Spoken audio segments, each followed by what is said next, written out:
নমস্কাৰ ৰাইজ, মই সত্যমতে মিনি ব্লগটোলৈ আপোনালোকক স্বাগতম জনালোঁ। লগতে মোৰ ফালৰ পৰা দুৰ্গা পূজাৰ বহুত শুভেচ্ছা জ্ঞাপন কৰিলোঁ। আৰু আমি গৈ আছোঁ দুৰ্গা মন্দিৰত আৰু মোৰ লগত আছে মা আৰু চিষ্টাৰ।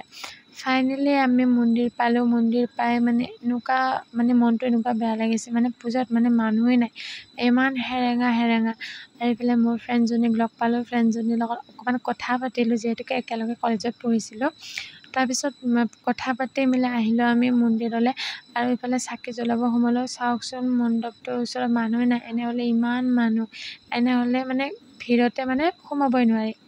আৰু তাৰ পৰা ওলাই আহি আমি জুবিনদাৰ শ্ৰদ্ধাঞ্জলিৰ ওচৰলৈ আহিলোঁ। জুবিনদাক ধূপ ধূনা জ্বলাই ভগৱানৰ ওচৰত প্ৰাৰ্থনা কৰিলোঁ, জুবিনদাই য'তে আছে সদায় ভালে কুশলে থাকক আৰু আমাৰ মাজত সোনকালে উভতি আহক, তাৰে প্ৰাৰ্থনা কৰিলোঁ ভগৱানৰ ওচৰত। আৰুনো বেলেগ কি প্ৰাৰ্থনা কৰিম ন, কাৰণ আমি চবেই জুবিনদাক বিচাৰোঁ, জুবিনদা আমাৰ মৰমৰ। আৰু এইফালে চিষ্টাৰে খালে ফুচকা খাই মেলি আমি কুঁহিয়াৰৰ ৰস খালোঁ ৰাইজ, বেলেগ একোৱেই নাই। আৰু ফাইনেলি আমি এইফালে ঘৰ আহি পালোঁ আৰু মই ল'লোঁ তৰমুজ আৰু মৌচুমী টেঙা আৰু ধনিয়া পাত। আজিলৈ ভিডিঅ'টো ইমানেই আছিলে। আহিলোঁ, বাই।